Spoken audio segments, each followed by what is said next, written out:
যার জন্য তুমি চোখের পানি ফেলছো, এটা দুনিয়ার সামান্য একটা মায়া মাত্র, এটা আসল সম্পর্ক নয়। মা বাবার সম্পর্ক সন্তানের সাথে আসল সম্পর্ক নয়, আসল সম্পর্ক আমি আল্লাহর সাথে। এবার ঈমান আনা একটা কথা বলেন, আমার মায়ের উপর আমার যতটুকু অধিকার সন্তান হিসাবে, আল্লাহ স্রষ্টা হিসাবে অধিকার কম না বেশি? আরো জোরে বলেন, কম না বেশি? বাবার সন্তান হিসেবে বাপকে হারানোর জন্য, কান্না করার জন্য এই বাবার প্রতি আমার সন্তান হিসেবে অধিকার যতটুকু আল্লাহ হিসেবে, বাবার আল্লাহ হিসেবে, স্রষ্টা হিসেবে আমার বাবার উপর আমার আল্লাহর অধিকার কম না বেশি? সেজন্য রব বলে, আমি যখন কাউকে টেনে নিয়ে আসবো, তুই কান্না করিস না, আজাহারি করিস না, তুই এরকম আহাজারি করিস না। কারণ বান্দাটা যার জন্য তুই কান্না করছস সেটা তোর 10 বছরের 20 বছরের বাপ, কিন্তু আমি রবের বান্দা সে হাজার হাজার বছরের।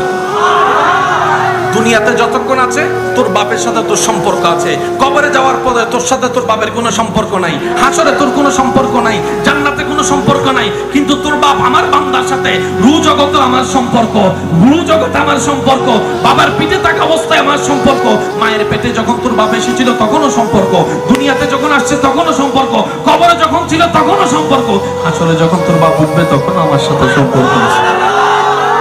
সেজন্য অধিকার হক কার বেশি? জোরে বলেন, কার বেশি?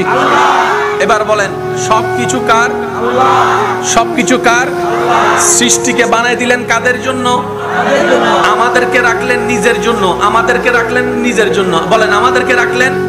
তো রব এখন চাই কি জানেন? রবের চাওয়া একটাই, বান্দা তোর যা দরকার আমি দিব, যখন দরকার আমি দিব, যেভাবে দরকার আমি দিব।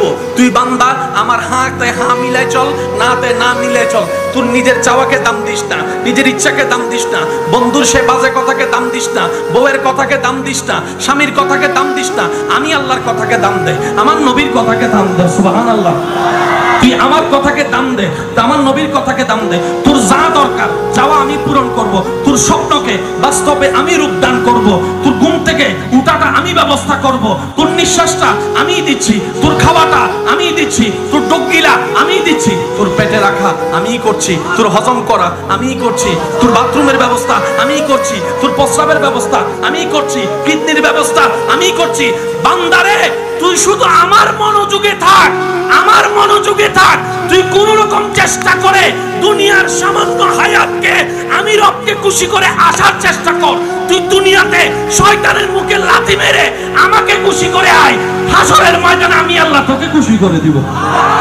এই দুনিয়ায় যতক্ষণ আপনার নিঃশ্বাস চলবে, এই দুনিয়ায় যতদিন আপনি বেঁচে থাকবেন, দুনিয়ার একটা নিয়ম হচ্ছে কান্না আপনার সাথী, কান্না আপনার বন্ধু। এই কান্নাটাই আপনার সাথী হবে, কারণ দুনিয়াতে আসার সময় আপনি কান্না করেছেন, নিজেও কান্না করেছেন, মানুষকেও জ্বালিয়েছেন। এটাই আপনার ধারা, এটাই আপনার নীতি। দুনিয়াতে যতদিন থাকবেন কষ্ট থেকে আপনি পালাতে চাইলেও পারবেন না, আপনি দুঃখ থেকে পালাতে চাইলেও পারবেন না। কিছু দুঃখ নিজের আসবে, কিছু দুঃখ পরিবেশ মানুষ আপনাকে করে দিবে। আসল হাসি আমাদের জন্য আল্লাহ রেখেছেন জান্নাতের বাগানে। জান্নাতে কোনো কান্না, ভাই বলে না, জান্নাতে কোনো কান্না, জান্নাতে কোনো মন খারাপ, জান্নাতে কোনো টেনশন। তো এটা কি দুনিয়া না জান্নাত? জোরে বলেন, এটা কি দুনিয়া না জান্নাত? তো দুনিয়া যেহেতু আছে, কান্নাও থাকবে, টেনশনও থাকবে, সুতরাং সুইসাইড করার দরকার নাই। জীবন যুদ্ধে লড়ে যান রবের উপর ভরসা রেখে। যারা সুইসাইড করে তারা বিতুর দলের পাক্কা আসামি হয়ে যায়। কেন? তারা দুনিয়ার 10 মিনিটের কষ্ট থেকে বাঁচার জন্য জাহান্নামের 10,000 বছরের কষ্টকে আপন করে নিচ্ছে। এটা চালাকির কাজ নয়, এটা বোকামির কাজ হয়ে যায়। মুমিন বান্দা কারা? জীবনের শেষ নিঃশ্বাস পর্যন্ত রবের সন্তুষ্টির উপর খুশি থেকে জীবন যাপন করে। চিৎকার দিয়ে বলেন না সুবহান। আপনার জীবনে যা দরকার সব দিতে পারবেন কে? দিবে কি দিবে না? কোনটা দিবে কোনটা দিবে না এটা বুঝতে হবে। যতটুকু আমাদের জন্য যখন ভালো তখন দিবে সেটা দিবে, যেটা আমাদের জন্য ভালো নয় আল্লাহ কখনো সেটা আমাদেরকে দিবে। অনেকের রোগ আছে না? নাই? বিভিন্ন রোগ আছে না? এটাও নিয়ামত।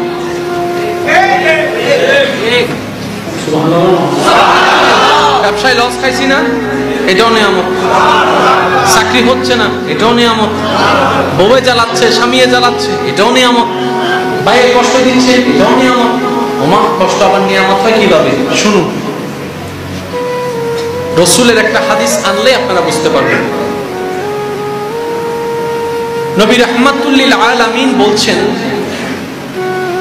মুমিন বান্দার বিষয়টা বড় চমৎকার। কেমন?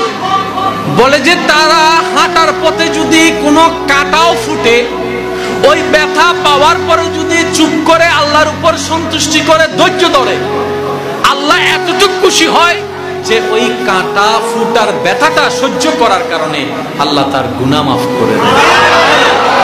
আমি কি বলেছিলাম প্রথমে? আল্লাহর প্রত্যেকটা কাজে হিকমত আছে।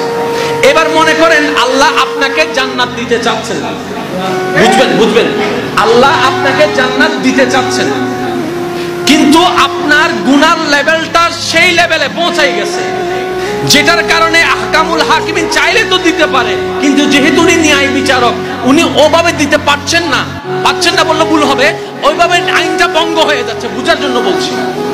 এবার আল্লাহ পাক কি করলেন? দেখলেন আপনার আমলনামায় 20% সওয়াব, 80% গুনাহ। এবার আল্লাহ আপনাকে বিভিন্ন রোগ দেওয়া শুরু করলেন, কষ্ট দেওয়া শুরু করলেন, বিপদ দেওয়া শুরু করলেন, আপদ দেওয়া শুরু করলেন, অর্থনৈতিক কষ্ট, পারিবারিক কষ্ট পাইতে পাইতে এবার আপনি শুধু কি করলেন? ধৈর্য ধরে আছেন, কোনো রিয়াকশন নাই, সুইসাইড নাই, ডিপ্রেশন নাই, শুধু ধৈর্য করে আছেন। এবার কি হচ্ছে জানেন?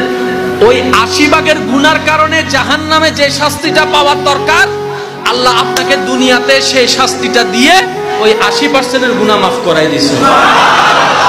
যে কষ্টে ধৈর্য ধরে আল্লাহ তাকে ভালোবাসে, যে অভাবে ধৈর্য ধরে আল্লাহ তাকে ভালোবাসে, যে সর্বদা শুকরিয়া করে আল্লাহ তাকে ভালোবাসে, যে নরম কথা বলে আল্লাহ তাকে ভালোবাসে, যে সুন্দর কথা বলে আল্লাহ তাকে ভালোবাসে, যে হাসি মুখে কথা বলে আমার আল্লাহ তাকে ভালোবাসে, যে নিজে না খেয়ে মানুষকে খাওয়ায় আমার আল্লাহ তাকে ভালোবাসে, যে নিজে না থেকে মানুষকে থাকার ব্যবস্থা করে দেয় আমার আল্লাহ তাকে ভালোবাসে, যে নিজের কল্যাণ যতটুকু ভাবে মানুষের কল্যাণ তার চাইতে বেশি ভাবে আমার আল্লাহ তাকে ভালোবাসে, আমার আল্লাহ তাকে ভালোবাসে, আমার আল্লাহ তাকে ভালোবাসে, যে আমার আল্লাহর সৃষ্টিকে ভালোবাসে